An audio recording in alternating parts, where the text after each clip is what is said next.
All right, and we're back here on Couch Coach Live, another Wednesday night under lights here on Couch Coach Live. What's going on, fellas? How y'all feeling? What's going on, Coach? Not much, man. Same, man. Just same old, man. What's up, Mal? Chilling.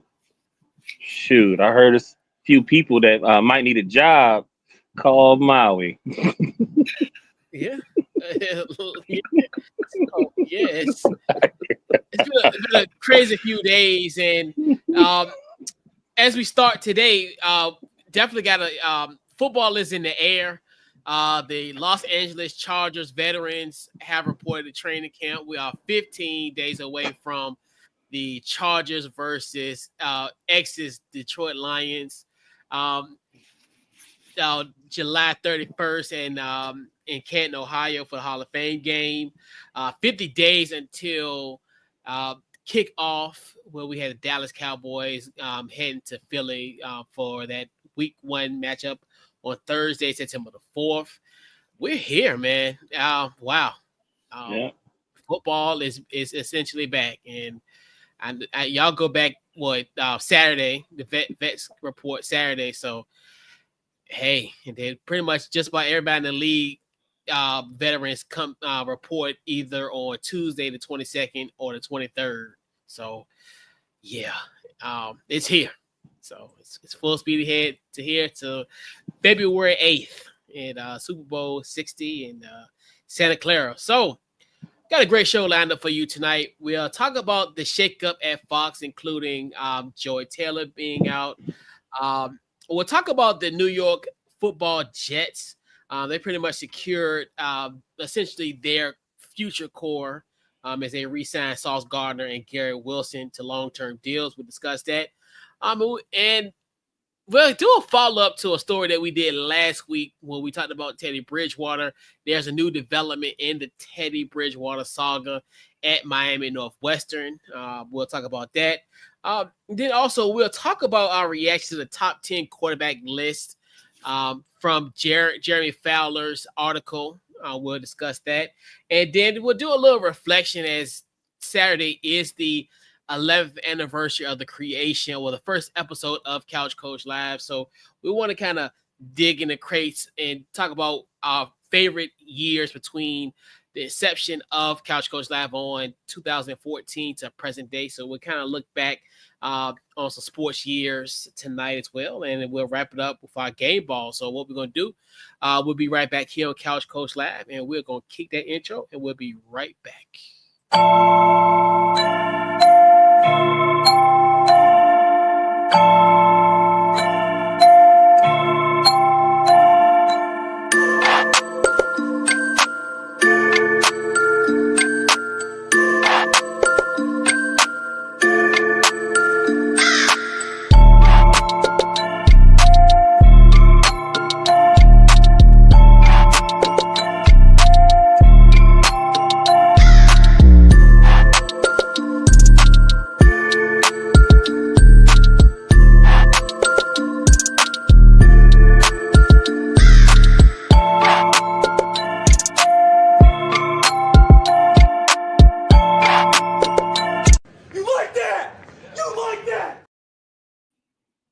And we're back here on Couch Coach Live. This week's Couch Coach Live is powered by the good folks at SeatGeek. Head over to SeatGeek.com. Use our promo code CouchCoach. Get yourself $20 off your next purchase.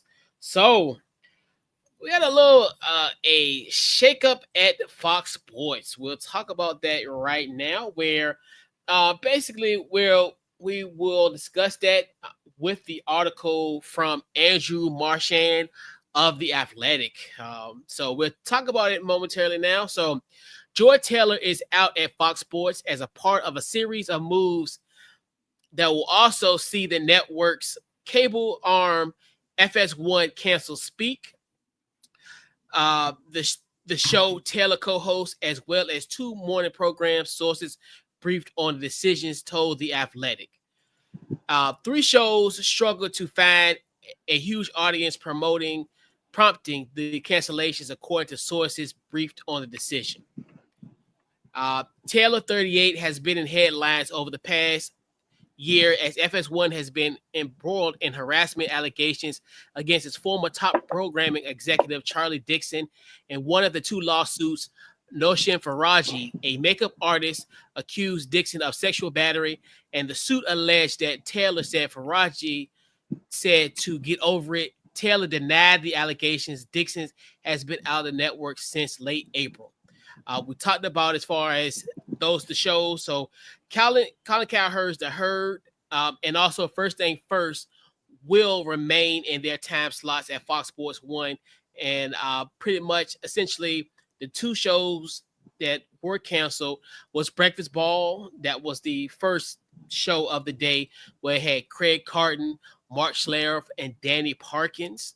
And then also The Facility that is hosted by Emmanuel Acho, Chase Daniel, James Jones, and LaShawn McCoy. And then also to kind of piggyback to Speaks, that's also with Keyshawn Johnson and Paul Pierce. So, fellas, we'll go around the horn. What you guys' thoughts on the shakeup at Fox? I'm going to go with you first. X, what you got? It was kind of surprising that they canceled 3 shows. But if they're claiming that the ratings wasn't up to par, I mean, I can see that. I feel like that time slot that was held by Undisputed with Skip and Shannon, it was kind of impossible to try to get that viewership back up with something. I felt like that time slot from 9:30 to 12 p.m. It was like peak viewership for Undisputed, well, for Fox Sports, FS1. Like I said, once Shannon left and went to ESPN, you kind of saw maybe like a decline. Like I kind of felt like Skip's heart wasn't all the way in it as like it used to be, and then you had people like guys like Richard Sherman on there, and then Richard Sherman had his situation, then he was gone. Keyshawn was on there. It was just like a lot of things that happened within that time frame from the time that Shannon left to the time that Skip left. And it just like it's hard. It was hard. I think FS1 was trying to find comparable shows to fill the void, but I don't think they can. I don't think they're going to find that. It'll be like, give an example. It'll be like if ESPN was to cancel First Take. I know a lot of people aren't really fans of First Take, but they watch it for the entertainment. It's like why we watch Undisputed. It's for the entertainment. But you also got sports information along with that. I mean, some people agreed, some people didn't agree, but it's all about entertainment. That's what television is entertainment. Can you keep the people entertained? And I don't think, and I'm not trying to be disrespectful or throw shots at anyone, but I don't think those 3 shows really piqued anyone's interest or kept them entertained. What was the first show you said with Nick Wright and Chris Bussard? I know that First thing first. First thing first. Now, like that show was entertaining, and then you got that, and then Colin's show, but it's a gap in between that, and it's hard to fill that void. I don't know if they're so like. I saw something they was talking about bringing in Max Kellerman, and I can't think of the other guy's name. Tony Reale. That's they saying that possible. Just Tony Reale, Max Kellerman, or Kay Adams. Like those 3, they've been rumored. So all right. So are they going to be doing a show together, or are they going to each have their own? I'm assuming they're going to have their own. Okay. Where I would assume probably they'll do this is my thought. maybe do like Kay Adams started off, whatever she do. Mm-hmm. Then Max Kellerman in that undisputed slot, and then Tony Reale. Because a part of me thinking, could they do like a PTI type situation at 5 after first things first? So, I don't know. I just think it's that gap from, I think Undisputed was on at 9:30 to noon. I think that time gap is hard. It's hard to fill the shoes of Undisputed, and I feel like FS1 are feeling the effects of it. So, in the Joy Taylor thing, I mean, I kind of expected that. I thought it was going to happen sooner rather than later with everything that's been going on. But look, she seemed when she was on the Joe Budden podcast, she seemed like she was in like good spirits and didn't really. I mean, I don't think they really asked any questions about what was going on at Fox, but she didn't give any indication or anything like something was coming down the pipe, like they was about to lose the show and lose their job. So. And I discussed it in my diatribe about that because I got something about that one. But yeah, what's your thoughts, Mal? I mean, it was all downhill as soon as Shannon left. I think out of everything that's happened, I think Shannon's the golden child right now. Like, you know what I mean? I think he's the one. I think that other guy, well, Stephen A. Smith, think it's him, but it's not. I just think FS1 went downhill with when they let Shannon go. I don't think they should have let Shannon go. I think they should have just separated them, and then bottom. I was looking at ESPN, and I deliver Red Bull. So everything at 10 o'clock, every restaurant, everything just turns on ESPN. You know what I mean? Just turn, and it's not by choice. When we watched Undisputed, it was our choice to watch Undisputed. It wasn't just that, we just gonna turn on sports. So there's a difference there. It's like if somebody they could be and be the Buffalo Wild Wings and they're not watching First Take, they watching Couch Coach Live on their phone.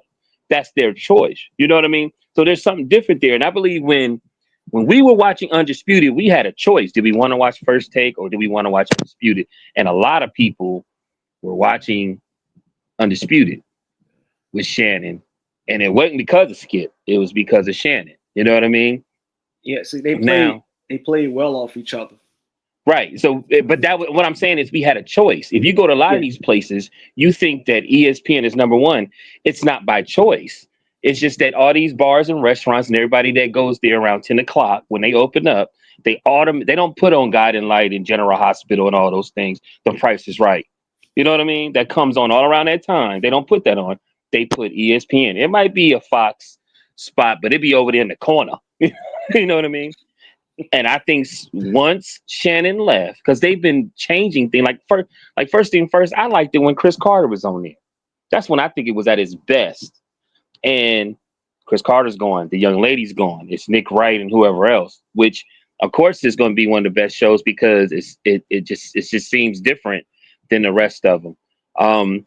I think Speak tried. I think it was better when they had Riley on there. I think that's his name, Marcellus Riley, right? When he was on there and whoever else. Yeah, I just think it was better there. But a lot of this stuff is certain people had their own agenda. And if you pay attention, some people were trying harder than what they had to. You know what I mean? Like, remember the young lady that was running in track and she got is it Carrie Richardson? And they I'm talking about Ocho. Yeah. Shikari Richardson. And Ocho said something about her when everybody was going one way and he went the other way. I felt like he always seemed like he was trying too damn hard. You know what I mean? I just think that stuff it's just caught up with him. It comes off, it's not real, it's fake. You know what I mean? And even if it's entertainment, you still have to act. You know what I'm saying? Some people can jump into the character and be a certain way entertainment. He just always came off like he was trying too hard. Now, Joy Taylor. I like Joy Taylor. out of the majority of the females that's on there, I like Joy Taylor. Joy Taylor looks like she values herself. She looks like somebody I can go chill with, eat wings, burp, and get shots with. All those things. I've never had. I ain't saying she, but I've never had anything noticeably negative to say. There's some other young ladies that I believe when the Boston Celtic, the Houston coach, Udoma, I'm sorry, I'll be messing up names. eBay Uh, Udoka. Ibe Udoka, and when she went in there and it seemed like she was taking the leap to be the number one, and she was criticizing a lot of people and saying certain things, and you're like, who is this young lady to be disrespecting Stephen A like that, or a lot of the athletes didn't want to talk to her and things of that nature. Like, I didn't care for her. I'm not gonna say her name, but I didn't care for her. I like Joy Taylor, so I believe that Joy Taylor is gonna she's gonna be all right. Like, she's gonna be to get hers. You know what I'm saying? Like, so I don't have an issue, and it sucks that it seemed like everybody from FS1, like that whole time frame, is something that must have been going on, because it seemed like everybody got some type of case dealing with that. You know what I mean? And some stuff I watched, they say that it's a way to change things, and it gives them an excuse or something like that. And even Stephen A said it's so funny that some of this stuff is being put out here, but he said for years there's coaches, producers, and things of that nature that things was saying, stuff that's being said went on. They didn't put it out there. So now let's end with that. Like, I feel like they reaching. They don't know what to do since Shannon left, and Shannon has been extremely successful to the point where Damian Wayans can go on his show and speak his mind, and whatever he said must have made somebody upset that they canceled his show. You know what I mean? And that's from Club Shay Shay. It's like he is part of he's making his own culture now, which is his. It ain't something somebody else made up. Yeah.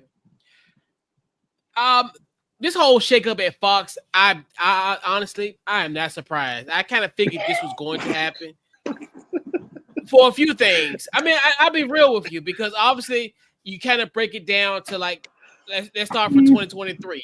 The Shannon Sharpe situation. I think they see how Undisputed kind of turned to the kind of one of the things. It's all is eerily similar.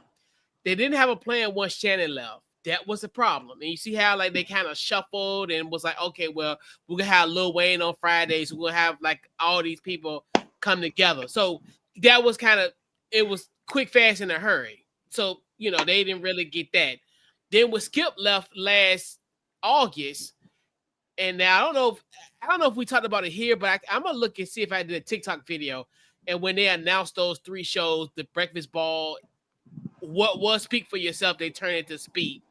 Well, now, as far as the reshuffling of it, because obviously at the last year, Speak, they had Shady, Joy, and Archo on the same show. Then they split them up. And then that's where Paul and Keyshawn from Undisputed went to Joy's show, and they did that. And I always felt as though that was kind of rushed, like, because they made those decisions like around this time last year. So I figured that was going to be the rush. Now, why I knew this was a surprise, because the person who was above those projects, Charlie Dixon, he got fired. He got fired in April. So I figured this was going to happen, where they're going to just essentially rid themselves of everything a part of this legality situation. And that's why I figured that was going to happen. All these 3 shows that were underperforming were under the production of Charlie Dixon. So obviously you get rid of him, they're going to get another person, and they're going to create new shows and new stuff like that. Now, to your point, X, as far as Joy, the right was on the wall with Joy because of I call it the East Coast car wash. You know how most people, like when you go like the ESPN, you there all day, you doing interview stuff. She did her quasi East Coast car wash, in a sense, where she went to the Breakfast Club. She went to Joe Budden. She went to Fanatics Fest. So she did a lot of stuff in the East Coast. Like she was just, and I think that was a way to put herself out there. Now, looking back, they did on the Breakfast Club, they did ask her about her extension. I know Jess Hilarious asked her about her extension, and she looked like, well, yeah, we're going to get something done. And it wasn't like a reassurance type of thing. But the thing is, Joy be fine, because I think now when you see, she could be. That's a double entendre. That's a double entendre. But essentially, with her, because obviously when she had the two personal podcasts with her and Taylor Rooks, then you see kind of how like Taylor Rooks kind of not say disappeared or whatever, but that duo wasn't no longer. And in a sense, Joy Taylor kind of rebranded. Now you're starting to see like that kind of picking up steam. Her having like guests. I know she had what's his name, 19 Keys, or 19 Keys. She's had like Kev on stage, so she's had like guests on her show, and she started to kind of get that podcast back up and running. But yeah, the writing was on the wall, and I'm totally not surprised. The only thing I'm really sad about the other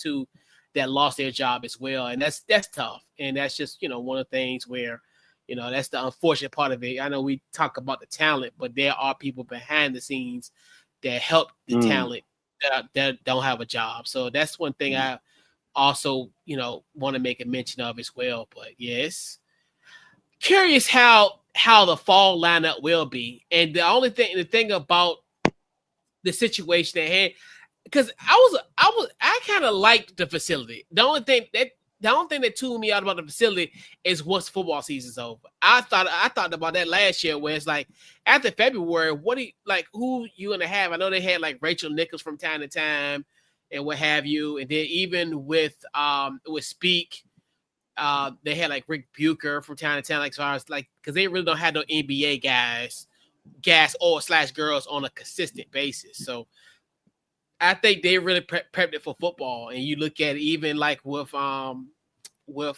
Breakfast Ball. I mean, you're pretty much with like all the guys football guys for the most part, especially with Mark Schlereth. But yeah, but first things first, I think they really hit that sweet spot, because it's great chemistry. It's a really fun show to watch. It was hilarious, like when the Chiefs lost and they was like clowning Nick Wright. It was hilarious. Like, it was comedy. But they have great chemistry. Right. Kevin Wiles, Chris Broussard, and Nick Wright. So yeah. It's accepting which each one is. They not trying. You know what I'm saying? Like, okay, you're gonna be that, and you just keep building off of that. Like your couch coach, you're the bionic fan of sports, but the teams that you love them, and you would throw some pettiness out there, and that is hilarious to me. You know what I mean? Because I know you being petty, but you still one of the nicest guys around. And that's the issue. It's just sometimes and it's gonna keep happening. It's like the 50s or the 60s when they kept having all these damn soul groups. Like, we the my bad. we the ship it. You know what I'm saying? Like, it's just seemed they just constantly keep we the now laters. You know what I'm saying? Like, they just keep making these new shows when they need to just keep building on whatever shows that they have. You know what I'm saying? Okay, don't get rid of the show. Let's put some, okay, that worked. Let's put this person, which I guess they trying to do, but they've been doing this for a while. I feel like ever since they had Undisputed, they've been trying to figure out who they could put together. I just think they jump the gun too much and don't never have a plan before they make moves. I think that's their downfall. Yeah.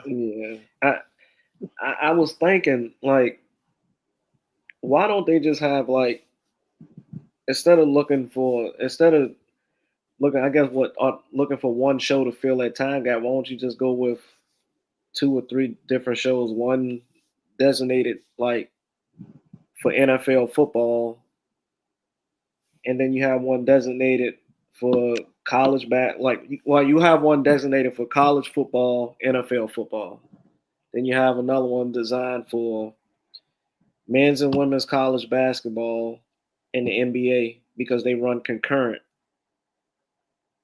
I mean, you could go that route, and that'll give people like fresh faces an opportunity to get out there and get known, get seen by new people. Maybe that can help with some viewership. But like the people that lost their jobs, I feel like like today's time, I'm pretty sure each one of them have their own YouTube channel, or so they can go take the route that Skip's taking, doing stuff on YouTube. Marcellus Wilder put stuff on YouTube, so I mean they can go that route.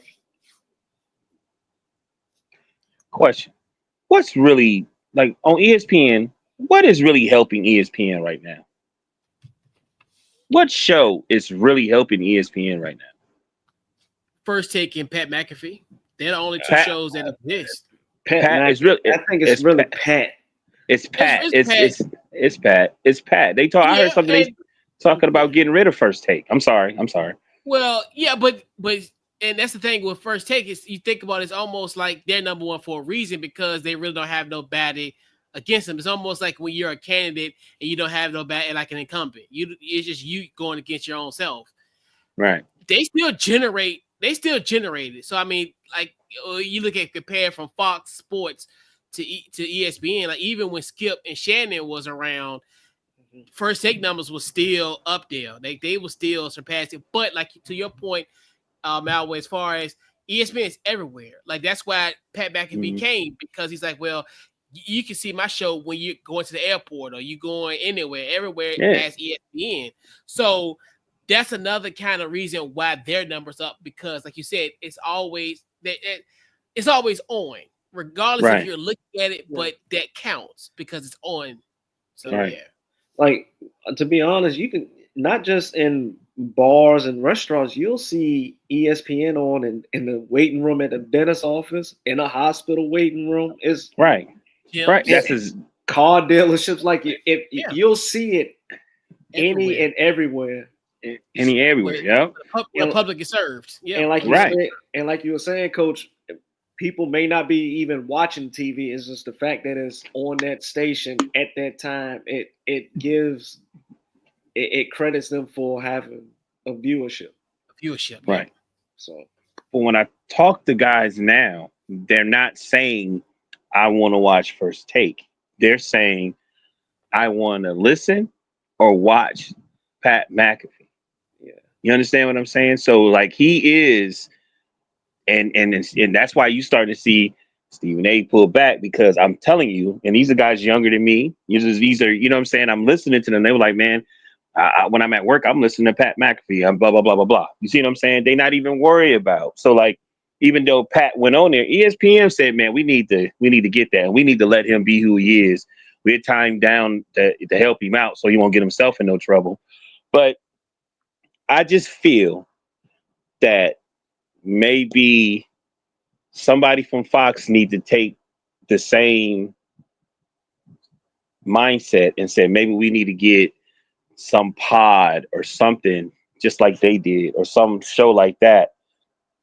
And while we do that, like I don't know what show it is. I was sitting here thinking. I got one. Which one? The Pivot.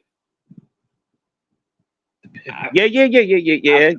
I feel because I feel like the Pivot has enough of a fan base and an audience that people, because you can listen to the Pivot on a podcast or you can watch it on YouTube.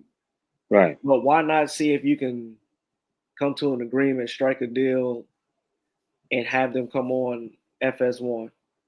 Right. But in order to do that, you have to let them be themselves. But I know it's going to be hard for Ryan Clark because I know he's tied in. He just signed that contract with ESPN. Yeah. So that's the only holdup. That's the only issue. Is with him.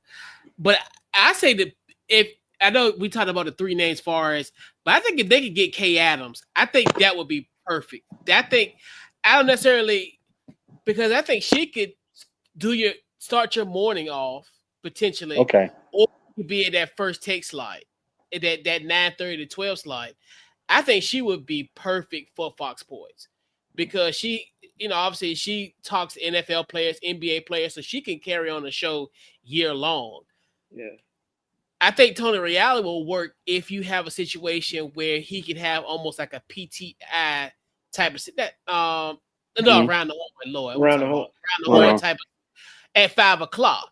But and I think my bad. I was going to ask, but with Tony Reali's show Around the Horn, will he still be able to get the same group of people that he had on ESPN or on Fox? I mean, I'm not sure. Were they under contract with ESPN? Because I know a lot of them was like writers, journalists, and newspaper columnists. So I don't know how that works. I don't necessarily think he may not get the talent, but he could get some guys that's not even part of ESPN no more. Because obviously, when they did when they did the finale, a lot of those guys still not like. He could probably still get like a Woody Page. He could probably still get like a Kevin Blackstone, probably like a Jackie McMullen. Because I don't think they do anything outside of ESPN. And like you said, but there's always other like talented writers outside of kind of what they had at PTI. Not PTI, low. I keep on saying PTI, Around the Horn. Well, so I think that can work because I don't know why they cut that, honestly. So I think that can work at Fox. Now I'm thinking, all right, Coach, you might know I know at one point in time, Steven Jackson was with Fox, was with FS1. I think wasn't Matt Barnes part of FS1 at one point in time? Yeah, they were kind of doing a weird thing where, like, because I know they were part of Fox Sports. When Speak for Yourself, when Jason Whitlock and Colin Cowherd was there, maybe like circa 2016, 17, right around that time. And it's probably before Marcellus came, because I think Marcellus probably was still at ESPN at the time. Yeah, I mean they were there because back then they had like a bunch of people. They had like Jim Jackson, Eddie House. Steven Jackson, they had a bunch of like NBA guys from time to time. Mm-hmm. And see, and I'm thinking about what Maui said about getting a pod to come and I guess be in that little time slot for like an hour and a half. And I'm just thinking about podcasts that I listen to on a daily. So you know what was good? Up on Game. That's what Plaxico Burress, LeVar Arrington, and TJ Hughes-Mazada. They would be good. But I don't know if they'll do the Fox Radio, Fox Sports kind of. But I feel like if you get one of those pods, you have to let them be how they are on the pod. You cannot. Go ahead, X. Go ahead, X. We there, man. Yeah, I feel like you can't handcuff them. You have to let them. All right. You have to let them go to the line without crossing the line with certain things. You may have to tone back some of not what you say, but how you say it and how you relay it to the audience. But with Fox, go ahead, Coach. But with Fox, they don't have that problem. That's the thing. Yes, if it was ESPN, because they gave Acho a rope, and he hung himself. With all these crazy takes and all this craziness and all that type of stuff, and Sean McCoy calling Dak Prescott ass. Like, trust me, Fox give you the rope. Mm-hmm. You're the one that fell into the knot and choked yourself to death. Yeah. Like, right. Man, I ain't gonna lie. Like, I'm sitting. Like, I would love to see Vernon Maxwell on live TV because it'll be so hilarious. I think look what Pat McAfee did. He had Pac-Man on there, and Pac-Man was ultra.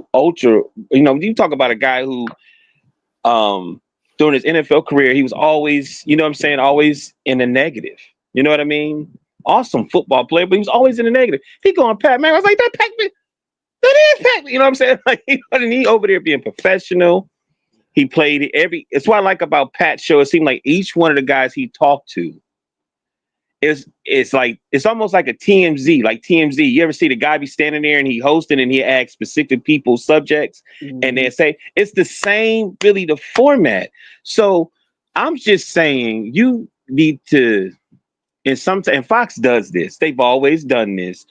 You had the Cosby Show. They had Married with Children. So it's the same show but opposite. You know what I mean? Saturday Night Live. They had it Living Color. Like, you know what I'm saying? You can go on and on and on and on and on. You know what I'm saying? So I'm just saying they put their own pod together or something like that. Like, because more of what I started saying was ESPN, First Take is number one. They have no competition, right? But it's on everywhere. It's on everywhere. Like I'm talking about, you go to some of these places, they got 18 TVs. And it's 2 got at Fox on it, but 16 of the TVs. You know what I'm saying? So what I'm saying is they're number one for a reason, because it's part of the culture. Turn the TV on, it's there. When we was watching FS1, we made a decision to watch FS1. You know what I'm saying? Like, we made a decision to do that. It wasn't like, oh shoot, man, I'm gonna watch Shannon. I'm so tired of First Take. You know what I'm saying? Now they got Pat. People are watching ESPN. They're making decision to watch Pat. They even though First Take is number one, they probably just got the channel on, but they sitting down and really watching or listening to Pat McAfee. And I just think that, and also FS1, a lot of their stuff look very cheap. They look very, they just look like something. Like I remember when Lil Wayne, when they brung out Lil Wayne and the new Undisputed, I thought it was a damn lunchroom. It was so small. I was like, why would they do that? I was like, Shannon just left. Shannon was already doing his thing. You know he going to bigger and better things. Why wouldn't you put some money and make it just bigger and make it a better setup? I was like, damn. They clearly wasn't prepared. But I don't know. Like it's a lot of pods out there, man. And it's a lot of characters. Like one of my favorites is Gil's, and it took some time, and Gil got a mixture of characters that leave and come back. You know what I'm saying? Like Cole came back. What's the lady from the WNBA? Lexi Brown. Swoops. No, not Lexi, but Cheryl Swoops, okay. Which I think she's very important because she's in that, to me, like when it comes to WNBA, that Michael Jordan, like that path where she was so nasty that she didn't have to do where some other people do. And you have different guys that, like Gil, who was drafted this and had to work himself up. You have Nick Young, who was a high school, you know what I'm saying? And it makes sense when they go in there. Now they do the Charlamagne the God stuff when Breakfast Club and play around and act extra silly. But when they get serious and really start talking basketball and giving you insight as a player that you don't know, it's great. And but I seen they was trying to do the NFL this past, and you could tell they really didn't click. I was tripping off of that. Like, damn, y'all really don't watch football? I know more than y'all know. Like, it's kind of throwing me off. But like I said, you got Kenya Martin right there, and he seemed like he know a little bit about the NFL. It's what's my man, Jalen Rose? Like, I miss seeing him on TV. I don't see him as much. It's still dudes out there that know how to take what they got from ESPN, but might just want to be a little more raw. And that's really all I'd be looking for, to be honest with you, because a little rawness it just seemed more real. And I think that's why you see a lot of them taking their shows to YouTube, because it's unfiltered. You can say, do whatever you want. Like Gilbert built a studio in the basement of his house for that show. And you don't have to worry about a situation where you have like if a guy like a Charlie Dixon, who was an executive producer, he gets fired. Guess what? More than likely, if your show isn't up to expectations, they're going to get rid of you. This is like everything. And I think Mm-hmm. athletes get it because it's just like if you, like, they've had situations where they probably have had a general manager who vouched for them and then he gets fired, you're gone because they're going to clean house, do that type of stuff. So I see why athletes kind of do it the way now where it's like I'm in control in my own destiny, because even something like a Charlie Dixon where that that lawsuit where he's implicated in it created essentially this cascade of all this case that was brought up the first week in January has ballooned into the situation. This by far is probably one of the main reasons why all this has happened is that lawsuit. And then, so you don't necessarily have to worry about that type of situation where a guy like a Charlie Dixon had so much power where when he's gone, you're potentially powerless. So, yeah. And what it is. Great take, fellas. Yeah. So let's talk about the New York Jets. Now, I always, and that's the thing about this New York Jets team. I think they're going to be a really surprising team going forward this year. So obviously, the Jets pretty much secured. Well, not secured, but first off, with Sauce Gardner, he signed a 4-year, $120 million extension with $85 million guaranteed. So he'll be the highest paid corner annually, making $30.1 million a year. That's an extension. And also Garrett Wilson signed a 4-year, $130 million extension with $90 million guaranteed. He will be averaging annually $32.5 million a year. He's the 5th highest. Last year had a phenomenal year where he had career highs in receptions with 101 receptions, 1,104 yards, and 7 touchdowns. And essentially, these guys will be with the New York Jets up into 2030. So, guys, what are your thoughts on essentially the Jets locking up their two bookend talents, young talents, with the Jets? Well, here you take first X. Obviously, your boys with the Jets now, so definitely hear your thoughts about your boy. Well, first of all, I want to say congratulations to Sauce Gardner and Garrett Wilson. Get paid. And I like that because, like you said, it kind of solidifies the Jets as being not a contender, but being like a serious threat in the AFC East. I believe Aaron Glenn's gonna have them boys playing good. I got a feeling that Justin Fields is gonna have a good season. Especially being back by that defense. You still got Breece Hall in your backfield. So it was the right move by the Jets. Plus, Sauce Gardner was Defensive Rookie of the Year the same year that Garrett Wilson was the Offensive Rookie of the Year. So they showed you that they can play, they belong, and they are, like you said, the cornerstone on each side of the ball for the New York Football Jets. That's all I got. All right. What you got, Maui? Well, like he gave you the accolades, and like it had to happen. They picked them, and I think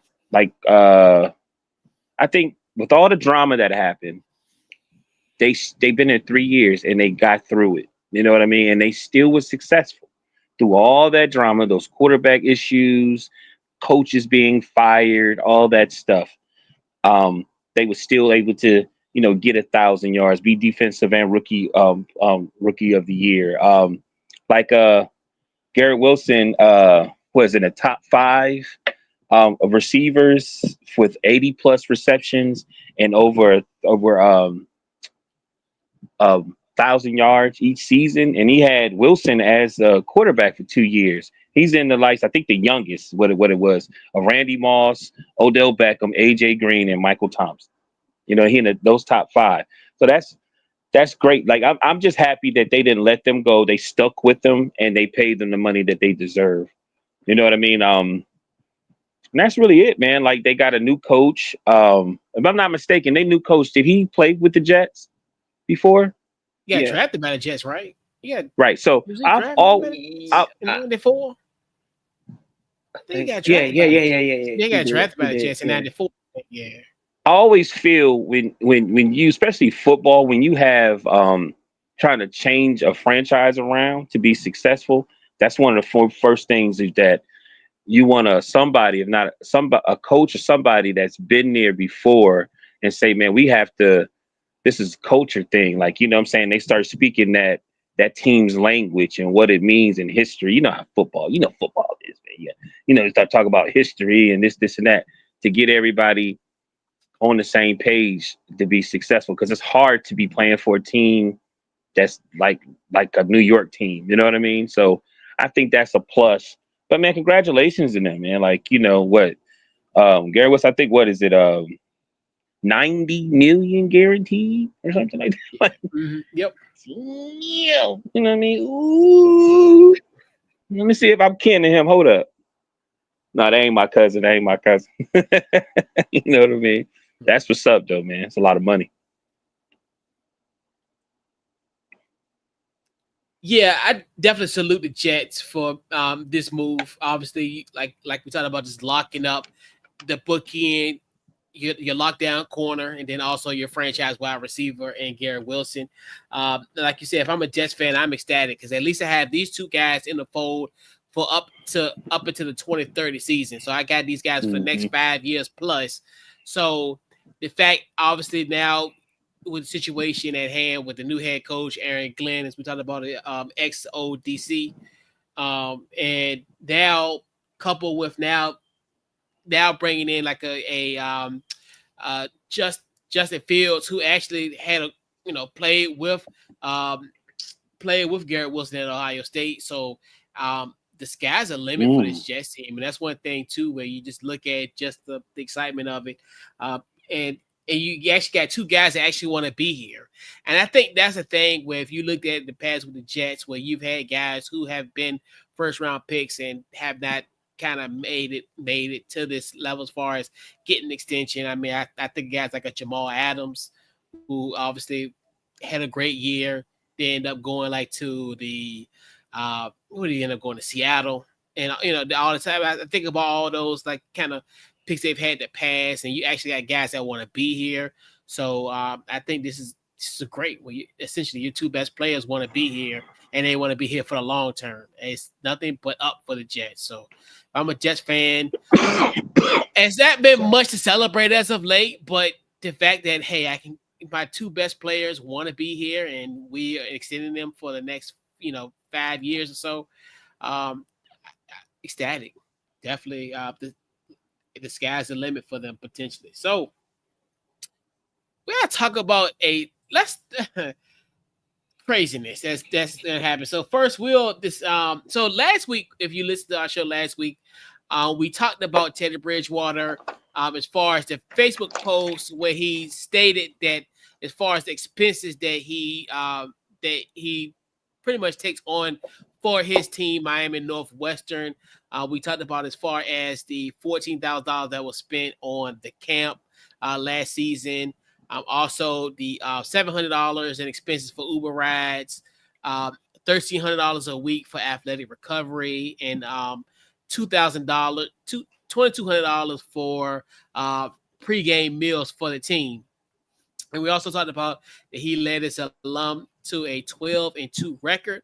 So, following that, there's been word that Teddy Bridgewater has been suspended for what they deem allegedly providing impermissible benefits to players.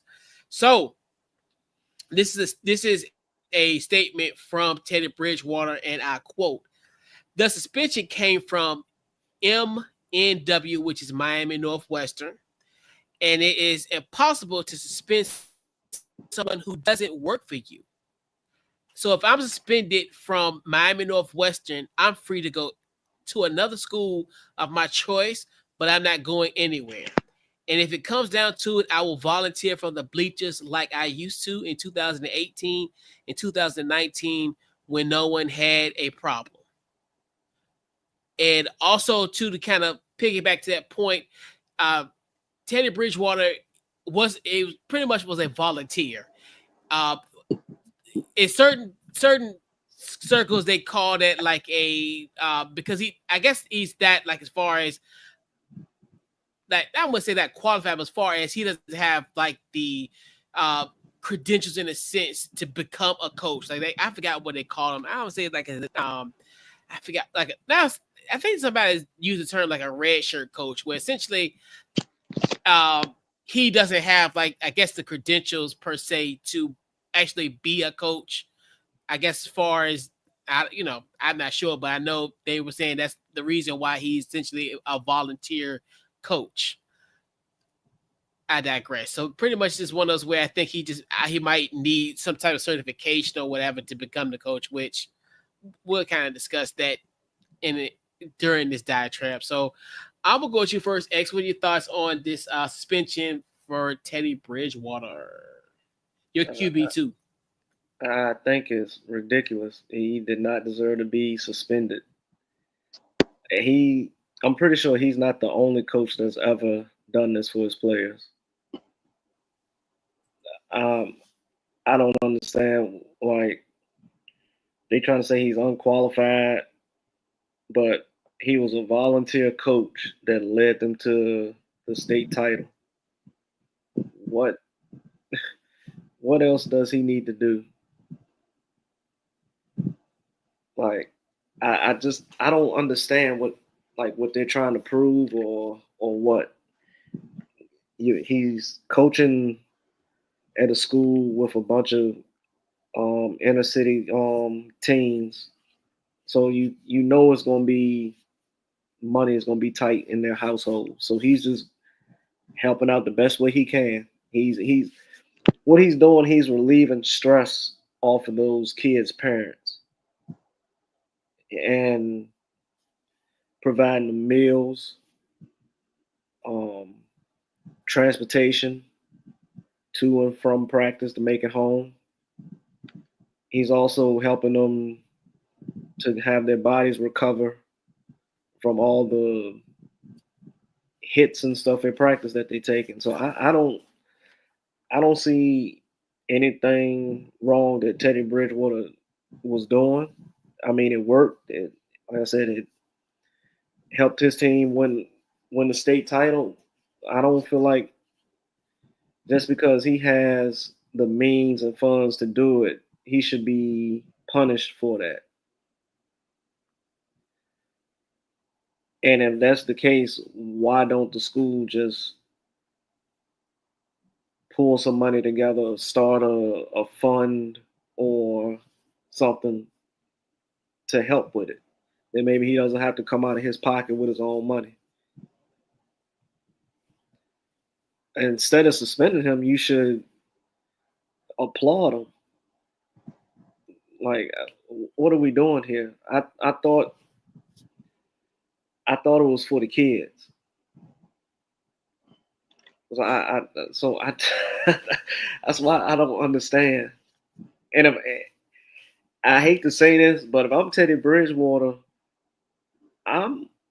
it might not be that easy to get me to come back after my suspension is up.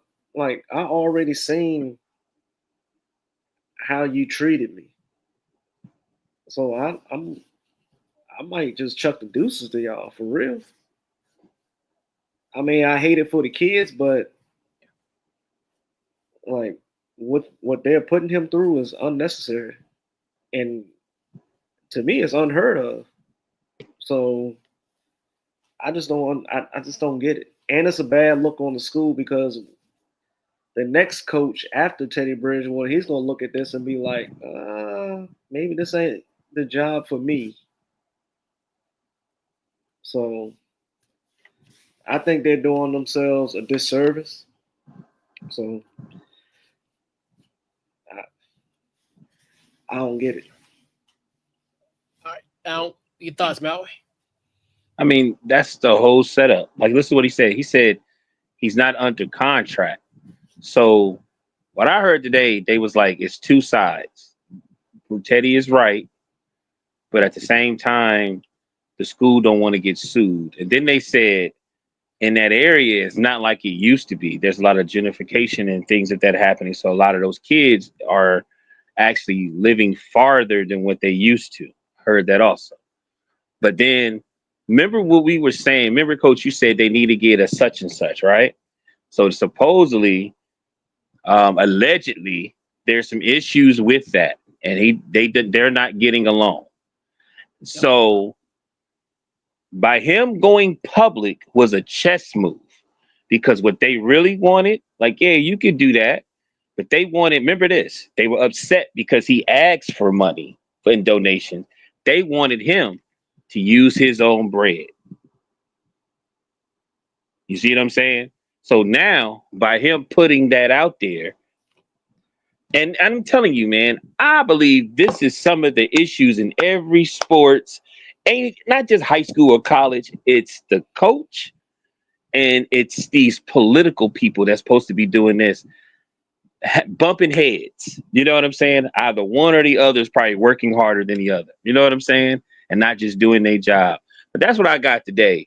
He put out there, they was 4-6 at one time, and then he just told them, I used to coach from the rafters. Like, this ain't got nothing to do with publicity and this and that. I'm trying to be here for the kids, right? Somebody's not trying to be there for the children. They're not trying to be there for the kids. You know what I'm saying? So he was like, I need donations. And why did he say that? Because he probably got wind that you can't do that. You can't use your own bread, man, even though you need it. So you need to get people, and you know what I'm saying? And I bet you whoever not bumping heads with him knew that and probably should have told him that while he was doing, man, you can't do that. We need to do this. You know what I'm saying? Because it can mess the school, blah, blah, blah, blah, blah. So when we talked last week, it smelt weird anyway. You know what I'm saying? Because I started thinking about like Dion when he was in Jackson, what he was really, because Dion really didn't talk much, but you could tell he was bothered, even though that was a college. So when I'm listening to this, I'm like, this sound weird. You know what I mean? Then I was thinking, well, Teddy, you an NFL player. You sure you don't know nobody at like, Reebok or, Sketches? You know what I'm saying? Like Skechers, I'm sorry, Eddie Bauer, New Balance, or somebody like that can donate. You know what I'm saying? So, because something didn't seem right. But like I watched today, somebody said this is, which was 2025. This is real stupid. And it seemed like it could be an easy fix. You know what I mean? But nobody's really, I think it's one person really thinking of the children. And I had a feeling it was somebody behind the scenes that is writing the success, but at the same time got some dirty things. It's a snake, basically.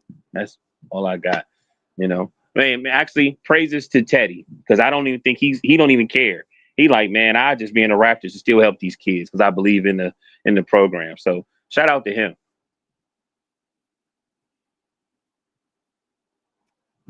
Yeah, and I wanted to lead off with Teddy Bridgewater quote stating that the suspension came from Miami Northwestern.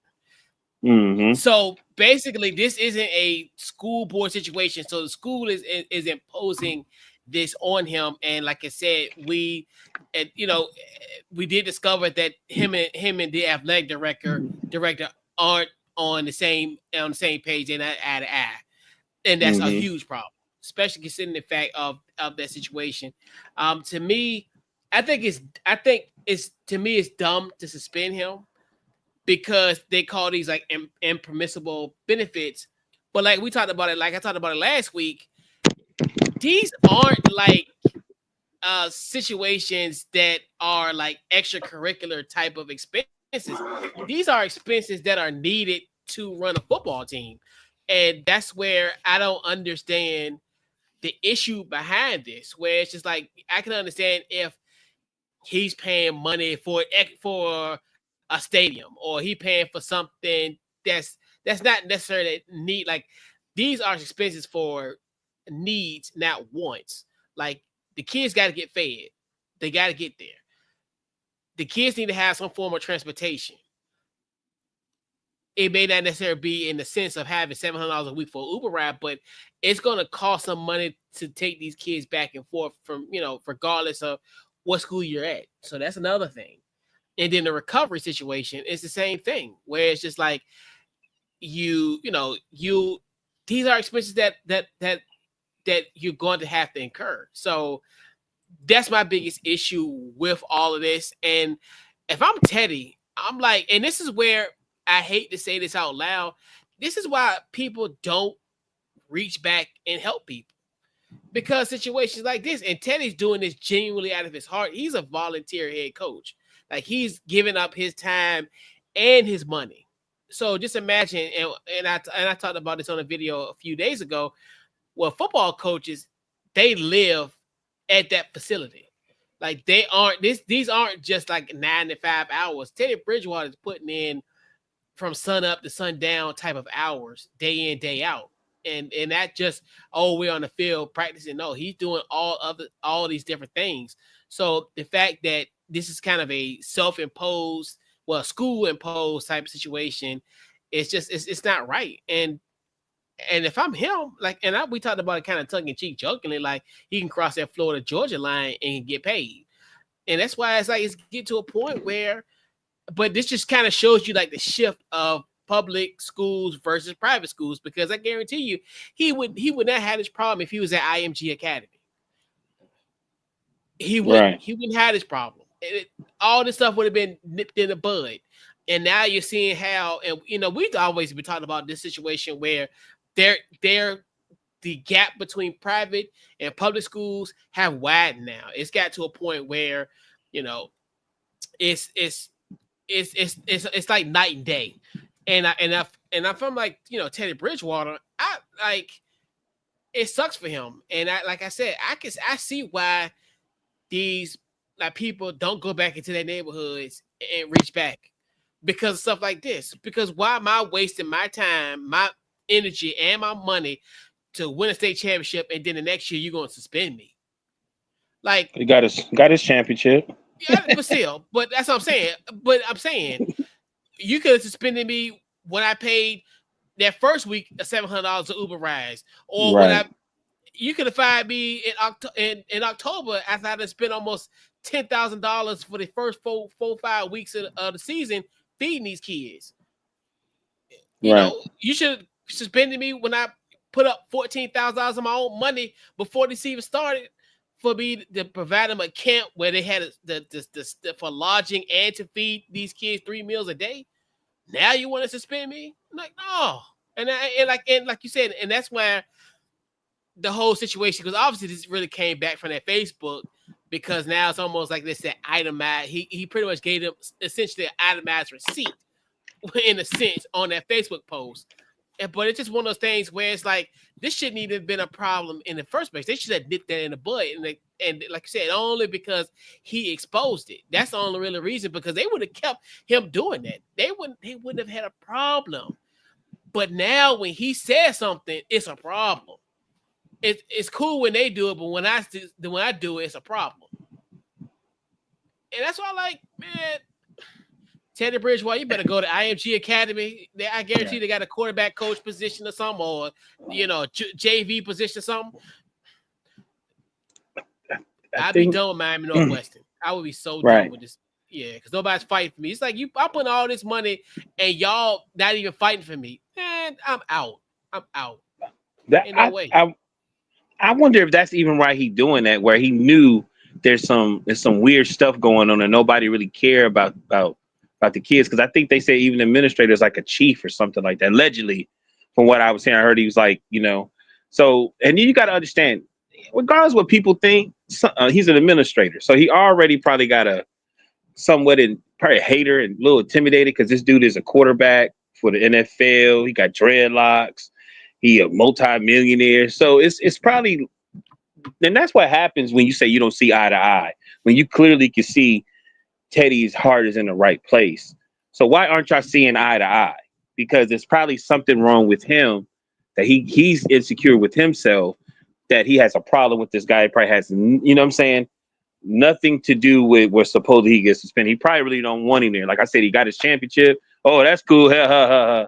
This is going to be a great Disney film, folks. I just want y'all to know that. I can't wait for the movie to come out. Because that's the whole time I was listening to it, I was like, yo, this remind me of a Netflix flick. You know what I'm saying? Like, this is crazy. You know what I mean? It don't make no sense. Yeah, but I would not be surprised if there's a part 3 or a part 4 to this See? Teddy Bridgewater scenario, because it's just so fluid and it's just dumb, man. But wish the best of luck to Teddy Bridgewater and Miami Northwestern, because like you said, it's all about the kids. So let's go and let's talk about this top 10 quarterback list, which I find this list very interesting. Obviously, this is a list from the Jeremy Fowler of ESPN posted the article. So basically, there is a top 10 list, and these are based on information compiled by scouts, executives, and coaches in the NFL. So basically, all these guys, I think it was like 70 guys came together between coaching, scouts, and executives, and they pretty much list their top 10. So pretty much this is like a cumulative list of essentially all the 70 responses, and they compiled this into a list of the top 10 quarterbacks. So who they have as their number one quarterback is Pat Mahomes at number 1. Number 2 is Josh Allen. 3, Joe Burrow. 4, Lamar Jackson. 5 is Jaden Daniels. Number 6 is Matthew Stafford, your boy, X. Justin Herbert. Number 8, Jared Goff, your other boy. QB1. QB1, and your old then not Matthew Stafford, your old QB, your number 1 draft pick in 2008, and then number 9, Jalen Hurts, and then number 10, Baker Mayfield, and they also had 2 honorable mentions in C.J. Stroud and Jordan Love. So, I'm gonna go to you first, man. What was your thoughts on the top 10 QB list? Just overall thoughts. As far as how you look at the positioning, who's kind of snubbed, as far as what your thoughts on the overall rankings. Okay. So first off, how did they rate? Is there a specific way they rated this, or the coaches voted or something? Yeah. So basically, what they did was, I think it was around like 70 people. So 70 people came together. Each individual had their own top 10 list. So what they did was compile everybody's list together. So say, for instance, if I had Patrick Mahomes, X, you had Lamar Jackson, and Maui, you had Lamar Jackson. So if we had a list between the 3 of us, it would be Lamar Jackson would be our number 1 quarterback, because 2 out of 3 said that was their number 1. So that's basically what it ultimately boils down to. This is like a list of like 70 people in different parts of the NFL landscape, as far as from the coaching aspect, scouting, and executives. Okay, I got you. It's horrible to me, and it's very disrespectful to me. And I am a Pittsburgh Steeler, but there's only one quarterback that's better than Lamar Jackson, and that is Patrick Mahomes. They get on my nerves with this Josh Allen stuff. Oh my God. Been force feeding me for the longest. And then they put Joe Burrow. That is so wrong, but it's all good. It's their opinion. It's okay. Woosah. It's all good. it's so disrespectful to Lamar Jackson. They keep doing that. That's just wild to me. But besides that, I think Jaden Daniels is a beast. I think he's a little bit too high. I think Jalen Hurts is a little bit too low. Everybody else, I'm okay for. I think Baker Mayfield is too high. Like, that's another one. I mean, I like Baker now.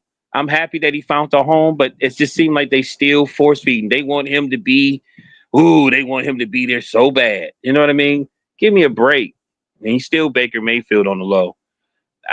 That's just my take, man. I like Joe Burrow, but I do not believe he's above Lamar Jackson. And I understand Josh Allen was the MVP this year, but I think they kind of force fed. If you look at the stats, you know what I mean, look a little different. But that's just my take. I'm gonna let y'all do y'all. Y'all the extraordinary sports guys. We just Jags, bro. We just Jags. We just guys. No, hey We man, just guys. I respect y'all, man. Y'all, you know what I mean? Hey, Just Jags. I got man. That's all. I got my expertise in certain stuff, so it's just, hey man, you know, I'm just being honest. Like people, I take what y'all say. So, but I know one thing. They got to kill me with this Josh Allen thing. I'm already full. You know what I mean? Just ugh. All right. What you thoughts on the list? X, what you got? I agree. I agree with Maui. I don't like this list. I can confidently say Pat Mahomes number one. Number two, I have to put Lamar Jackson, and then I'm keeping Burrow at 3, and I'm moving Josh Allen to 4. I'm cool. And now, where it gets tricky at is the Jaden Daniels. Yes, he had a great rookie campaign, led the Commanders to the NFC Championship. But him being ranked number 5 off of one season, I can't do that. I don't want to sound like a hater, but I may have to remove him out of the top 10 and put him in honorable mention. Because I feel like, who was honorable mention? I feel like It was C.J. Stroud and Jordan Love. Oh yeah, definitely. I feel like Jordan Love needs to be in the top 10. I feel like C.J. Stroud deserves to be in the top 10. Like I said, I'll remove Jaden Daniels, and I'll also remove Justin Herbert because yes, yeah, Maui, yes, I don't think Justin Herbert is a top 10 quarterback.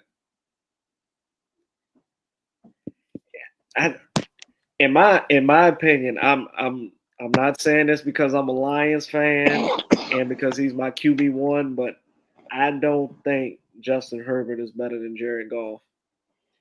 I don't think Justin Herbert is better than Jalen Hurts. I don't think Justin Herbert is better than CJ Stroud or Jordan Love. So yeah, Herbert can go out of the top 10. And like I said, the only reason why I have to take Daniels out is because it was only one season. Yeah. Now, if he can do this, replicate this again this season, then yeah, he's easily top 10. And then I'm looking at the other guy. I'm surprised Dak wasn't in honorable mention.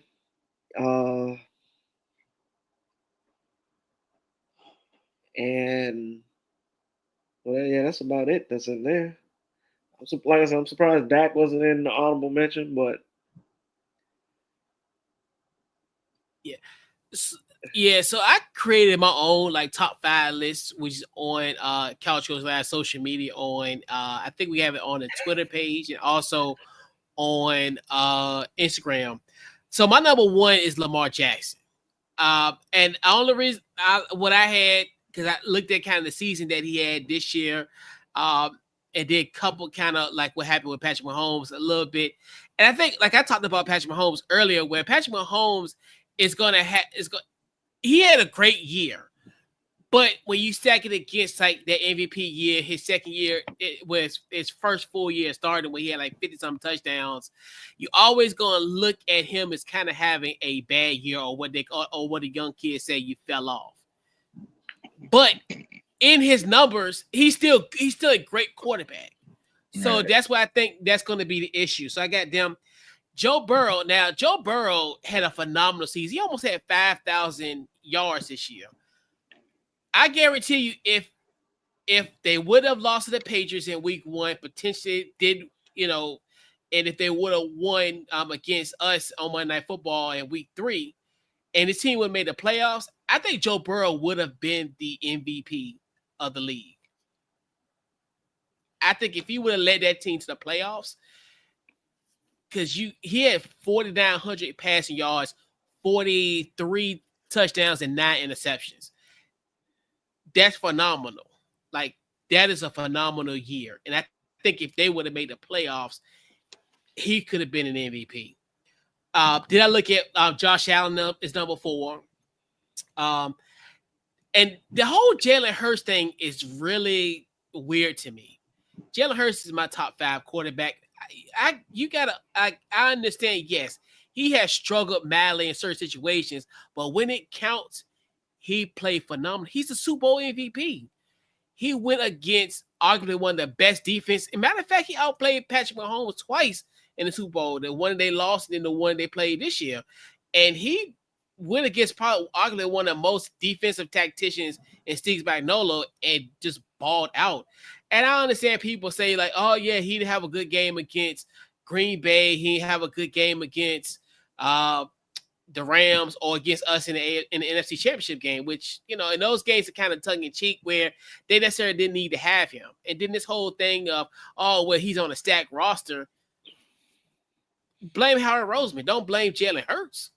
And, and for me being a Commanders fan, that me talking about Jalen Hurts like this, it kind of hurts my soul. But in a sense, but we got to keep it a buck. He is a top 5 quarterback. And the whole thing with him being 9th is criminally insulting. It's controversial. I think Baker Mayfield creeps up at 6. Baker Mayfield had a phenomenal year. Baker Mayfield had a great year. Can we not say that? Can we not say Baker Mayfield? Baker Mayfield had 41 touchdowns last year. He was 2nd. He had 4,500 passing yards. He played well enough to beat Washington. If it weren't for that doink at the end, he had a legitimate shot to do that. I definitely think Baker Mayfield, he put up effective numbers last year. He's another one where he had a phenomenal year. And considering the fact that having Chris Godwin for a good chunk of the season, also Mike Evans missed a good chunk of the season as well too. He had a phenomenal year. I look at what Jared Goff did in Detroit. He's another one where 37-12. I think he had a phenomenal year. He fits that mold. In my list, I did have Jay Daniels as an honorable mention because I didn't want to kind of put him in that because it's a one-year wonder thing. And to me, it's kind of like I don't want to jinx it. So it's kind of one of the things where I look at that. So I kind of have him at 8, but my top 5 list, he was honorable mention. I want to say Matthew Stafford is next at number 9. He also had, in my personal opinion, a good year. The thing about number 10, I will give Justin Herbert the nod. The only thing that kills me about the situation at 10 for him is that playoff game against Houston where he stunk it up. And that's where it's just like he's one where if you were playing Madden or the physical aspect, you would want him as like your creative player. But he's where I'm like, if he is in the top 10, he is like 10A, 10B. Like as far as I can make a case for Jordan Love at 10 as well. I can make a case for also CJ Stroud at 10. There's a couple guys I can really put. I kind of could put Sam Darnold there, but he's on that Jay Daniels kind of line too, because it's that one-year wonder thing. So that 10 can get a little convoluted. So it's like if I could make the case for Justin Herbert at 10, but it'll be like a 10A, 10B, 10C. Like it's like a pecking order at 10. Like it's a pretty much a close race because I look at that and yeah. So and the only thing that really deterred Justin Herbert, in my personal opinion, was that playoff game. It's almost like I count that playoff game against Houston as pretty much why he dipped at that point, because he had a somewhat of a decent season last year because he had Justin Herbert had 23 touchdowns, 3 interceptions, 3,800 yards. But I I think he probably had more interceptions in that playoff game against Houston than he probably had all season. Because I forgot how many interceptions he threw in that Houston game. But yeah. But yeah, the list is always gonna be kind of fluid because you gotta think about it. If it's a list of a bunch of people, so you can have a few executives and scouts that are kind of biased. Like I guarantee you, like that Jalen Hurts thing. I think Jalen Hurts was probably the most criminal of everything. I think you can kind of they got it right as far as the 10 players per se, but the positioning was just totally off, especially when it came to Jalen Hurts, considering the fact what he has done. And I hate the excuse of how people say, well, because of his team and because he got Saquon, but I mean, he still was doing this type of stuff when he had like Jalen Reagor as his quarterback. No shade, no offense, but he was doing this when he didn't have Devontae Smith or and he had a rookie and Devontae Smith. Jalen Hurts been doing things, and even I think quiet as kept. I think if Jalen Hurts would have played that fourth quarter against us in 2020, the Eagles would have been the NFC East champions that year. But thank you, Doug, for benching them. I appreciate that. Even to this day, I appreciate you, Doug. But yeah, interesting list. Oh yeah. They need to stop force feeding me this Josh Allen thing. I know that. I'll let Baker go, but this Josh Allen thing is getting out of hand. I think he's good. I just think they just force feed us, man. I'm just like, just let it happen. They want him to win the Super Bowl so bad. So bad. And I'm afraid if they ever make it to the Super Bowl, they're going to hand it to him. But yeah, and that was just and I think with the whole like Josh Allen thing, I will give him credit. He did do well this year, considering the fact that he lost like a Stephon Diggs. Right. I don't necessarily think he should have been the MVP. Like I said, I think the case should have been for Lamar Jackson, but I think that's another one where they didn't want to force feed us essentially essentially the back-to-back MVP. I don't necessarily think they wanted that back-to-back MVP because you gave him the nod 2 years ago when he had 24 touchdowns, but when he went 41 for 4, I'm like, yeah, that's a 10-to-1 touchdown to interception ratio, right? And he almost doubled his production. He's literally 7 touchdowns off from doubling his touchdown total that when he won. So that's why I put him because of that type of year. But I mean, I was gonna say it's crazy because when Aaron Rodgers put up those numbers, he won MVP. But Lamar Jackson put up those numbers and also rushed for almost 1,000 yards, but didn't win MVP. You have to. Where does it make sense at? Exactly. When is Josh Allen signing his extension? I thought he signed one. He just signed one. What, like a year? No, I thought he signed a new one. I thought he did too. I swear I thought he just signed it. I think he did, or he about to. And I said it. I think I said it on this show. I said so. He just got his extension. So he has to at least, if he can't get to the Super Bowl, he's got to get an MVP because at least Joe Burrow has gotten to the Super Bowl. You know what I mean? He's always close to winning the MVP. Lamar Jackson won MVP twice, right? Or he won it twice, right? Yeah, he won it twice. He won it twice. And I'm like, but and 2023.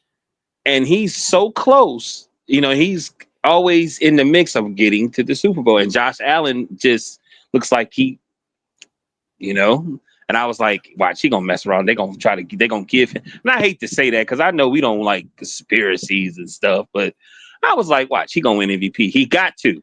If not, it's gonna look like he underachieving as much as they force feeding us.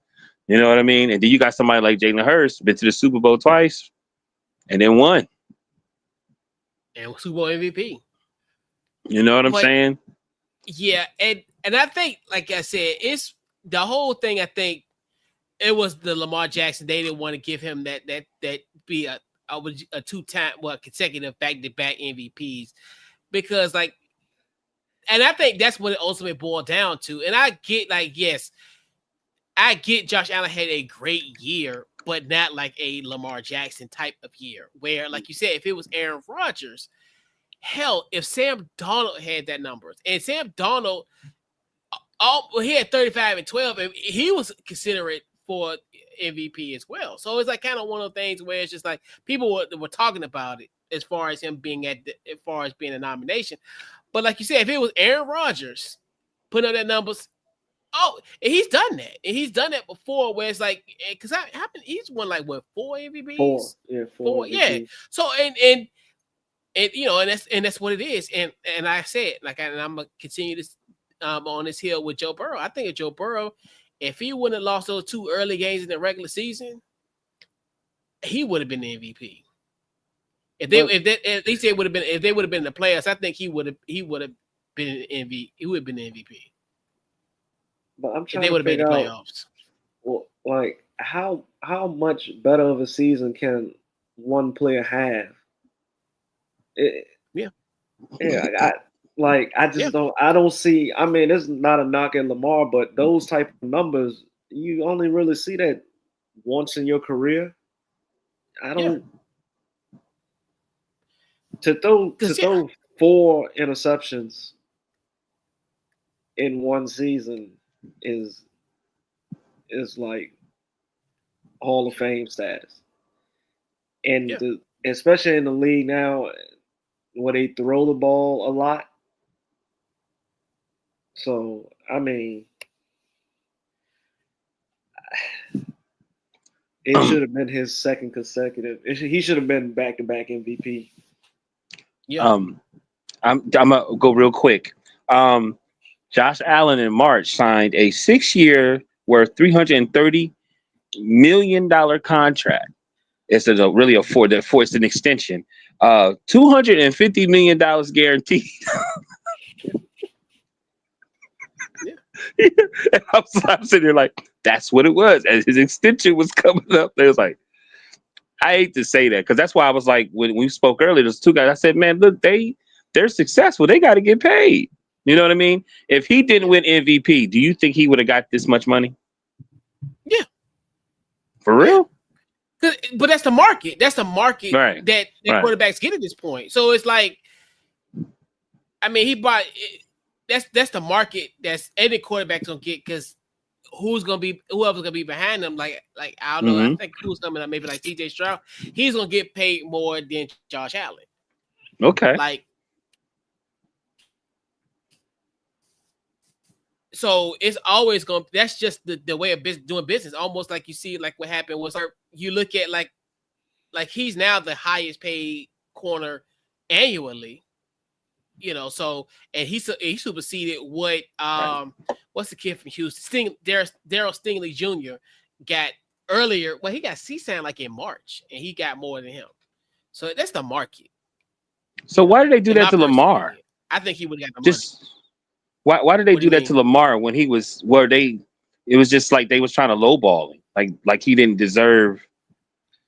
I mean, he eventually got it, but it was just so much drama with it where they didn't want to give him what he deserved. I don't remember that. All that drama. Oh yeah, I remember because he was supposed to go to Atlanta. Yeah, because I remember a lot of people thinking he would go to Atlanta, but I mean, organization. I'm gonna give you a perfect example like what's going on in Washington with Terry. Right, I got you. I got you. I don't know why they do these things, and it's just like, I mean, it's almost like they do this on purpose because it's almost like I don't know, like they want drama because like that whole situation, like with the Lamar thing, it's like it was funny because there was rumblings and rumors that he'd go to another team, but we was like, he's not going nowhere. Just sign him. Right. Just sign him. Yeah. You'll be a fool not to re-sign him. I mean, you know, especially after all these years when you've never had a franchise quarterback. I mean, I date back to the days of Tony Banks, Cal Bowler, Elvis Gerbach, like, you know, all this Trent Dilfer, right? Yeah, so it's just like or all those guys. So now you got a franchise quarterback. And no offense to Joe Flacco, but those are the only two franchise quarterbacks you've had in the history of the Baltimore Ravens, and they're only 30 years old. So Right. it's just like I can only two good quarterbacks that they've had. No Tony Banks. I didn't talk about Tony. Anthony Wright. Who else? I guess a lot of guys, but yeah, they'd have been a fool not to sign them. Right. But yeah, they just play hardball, which I don't get. Like I said, I don't necessarily get why they do that. But I have no idea why that was even an issue, honestly. But yeah, so our penultimate topic of the night.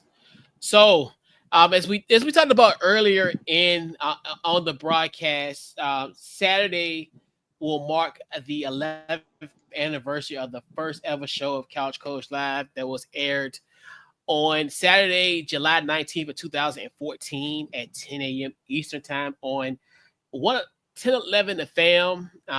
Once upon a time when we were there back in the infant stages of the show. So we want to kind of go back in time. We want to talk about our most memorable sports year in the last 11 years. Fellas, who want to tack on this topic first?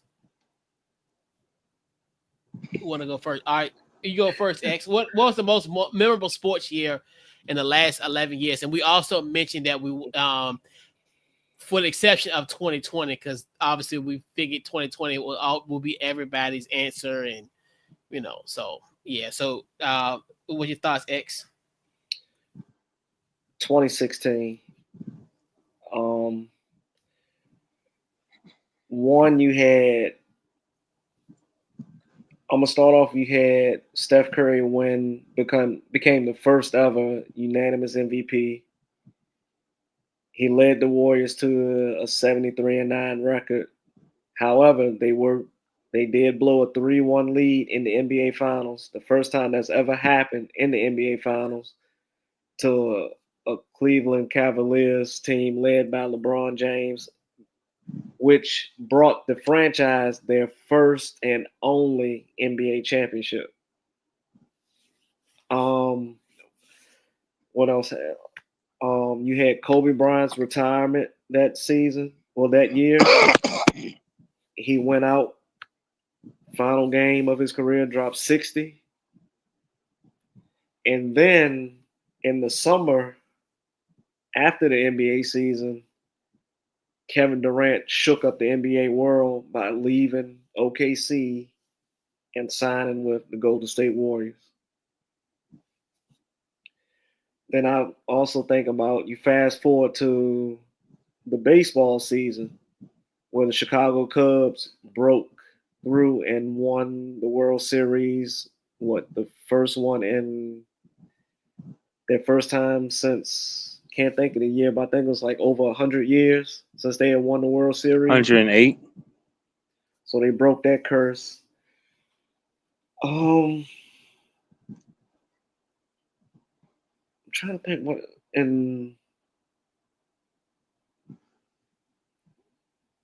else happened. I think I'm 2016. If any of you were wrestling fans, you saw Goldberg return back to the WWE after. Damn, I forgot about that. I think after 12 years away from the company, he returned to Survivor Series, had a match with Brock Lesnar. It was an old school Goldberg match which lasted maybe a minute, and then it just spawned off and started something with Brock Lesnar going into 2017. But that's my pick for memorable sports year, was 2016. All right. What you got, Mal? Of course, I got the same year. And X, you did wonderful. I just want you to know that, Kobe retiring, taking 50 shots and getting 60 points. Alabama beating Clemson. The definitely the Chicago Cubs winning. One of my favorite movies is Brewster's Millions with Richard Pryor, and he was wearing the Cubs jersey. So me and my homeboy Kenji, we had a feeling that the Cubs was gonna win. That's just how we think. The Broncos defense beating the Carolina Panthers, where the MVP Cam Newton just seemed like he just wasn't the Cam that we thought he was, where he was anyway. Definitely, the Cavs winning. Steph Curry, another Akron-born superstar. Yeah. On another note, the infamous D-Lo and the D-Lo snitching incident. And then what else? I got a few things. Chris Jenkins hitting that last minute shot to win the NCAA. Yeah, it's great. It was a great year. Sad news. Tiger Woods stepping out. It was. What was weird? It seemed like as I was looking at it, there's a lot of born icons moving forward, a lot of curses being broken, and a lot of athletes who was dominant was kind of coming down. So Tiger Woods had stepped away, and that was like the first time his downfall was happening. His body had broke down. The Rio Olympics, Phelps won. Was Simone Biles? It's like this was the beginning of her dominance. And what's his name? Lockett, say his name right?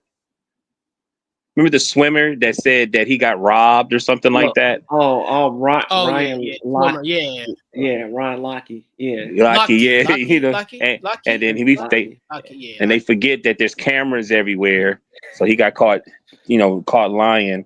Let me see if anything else. There was a few deaths. I'm only gonna speak of probably the greatest athlete of all time. Muhammad Ali passed away that year. And I'm gonna end it with this, because this is the year before me and the icon Couch Coach had met, and we got like the next year is when this incident was really being pushed forward. And I think we're not speaking on 2020, but this is one of the beginning stages of it, and that was Kaepernick kneeling for the first time. His protest started in 2016, and I'm tripping off of that because I was like, damn, because I know the next year we was on TV speaking on it, and he was what was he, GQ Man of the Year, Coach? When we was on TV, he was speaking on it or something like that. Wasn't he GQ Man of the Year or sports? Yeah. Right. So I'm gonna end it with that, but I'm gonna say 2016. Yeah, GQ. Yeah, I'm gonna say 2016.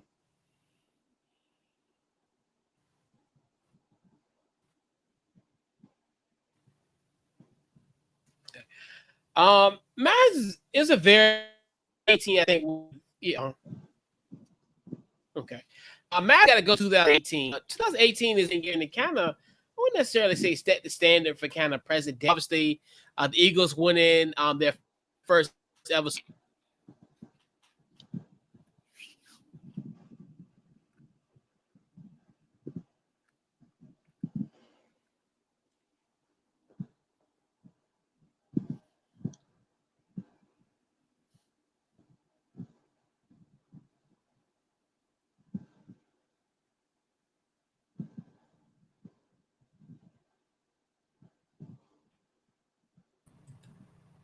What is going on?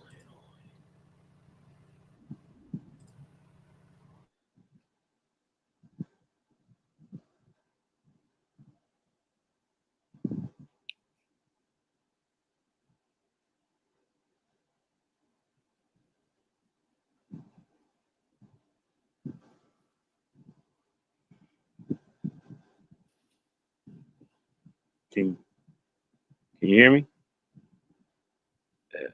I can hear you. Can you hear me? Okay. I can hear you. Coach. I think his screen froze. Yeah. Okay, he'll be back. Oh yeah. He'll be back. Yeah. Man, 2016 was a good sports year. Yeah, so it was a few more things. I think Fernandez died for the Marlins. I didn't know much about that story, so I didn't want to come off. And then I think that's the year. Ain't that the year Prince died too? I know it's not sports related, but I think that was the year Prince died. I feel like it was. It better not be. I swear, I feel like it was. I think it is. And China. Oh, man. I think they died the same day. You know that? See, I ain't even realized that.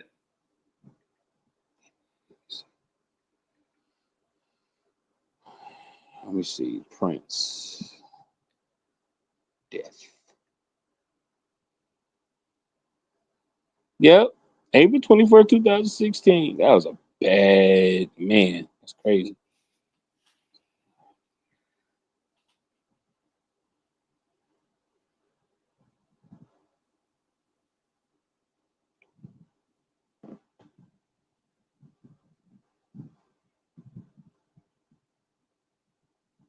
Ooh. I can hear him. Yeah. Coach. You good? I don't think he can hear us. Can you hear us? Give us a thumbs up or something.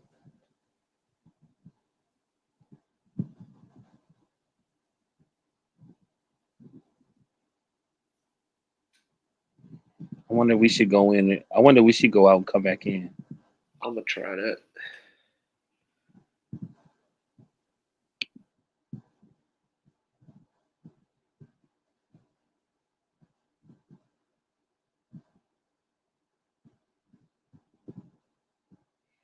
Froze again.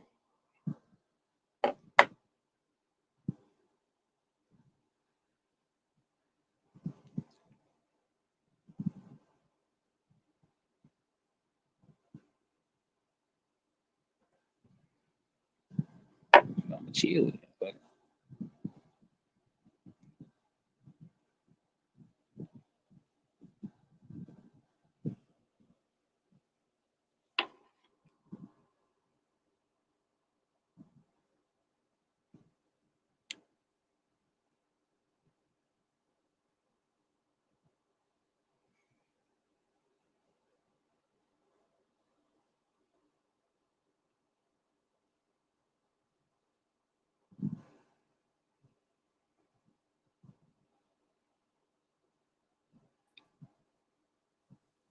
I think I'm back on now. okay. Y'all hear me? Can y'all Oh, hear me? Yeah. Lucky you back on. I was about to start playing the Congos. Yeah, I don't know what's going on. The internet's just acting problematic. All right. Yeah. Yep. All right, so yeah, we're gonna wrap up the show, yeah, because I think my internet's acting a little funny. So we'll go around the horn. What game ball and your final thoughts? You can go ahead, X. Game ball. Klay Thompson. Why? I'm sorry, but Klay Thompson get the game ball. Just make sure you wearing Timberlands. And final thoughts is I got the TBT tournament coming up this weekend. We'll cover that on Sunday. And then next week, Tuesday and Wednesday, gonna be in Charlotte for the ACC media kickoff event.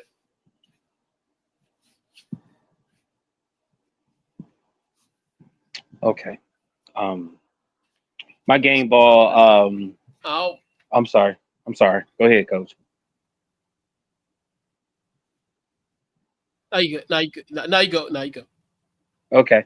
My game ball. First off, is going to happy birthday to CouchCoachLive alumni Jerome. I think he gonna like who I'm giving my game ball to. My game ball is going to Virginia Beach's own Clips, who just put out an album that has made everybody feel some type of way. to the point where I'm talking to guys, youngins that's 15, 20 years, and they just so excited. I'm real proud of them to be from Virginia, to put out an album like this and getting so much pub, and just after 15 years finally being back together. They have a song called Birds Don't Sing, and it's about Pusha T and Malice. Pusha T, his last conversation with his mom before she passed, and then 4 months later their dad died, and Malice is his last conversation that he had with his father. And it just, being over 40, we've been looking for like things to like influence us, or to make us feel a certain way. And I think this album has done it, and I got to give him the game ball for that.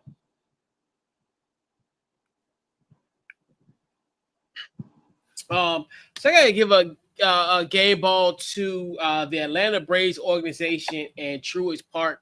Pretty much anybody within the Braves organization. They did a great tribute yesterday at the All-Star game. They did pretty much.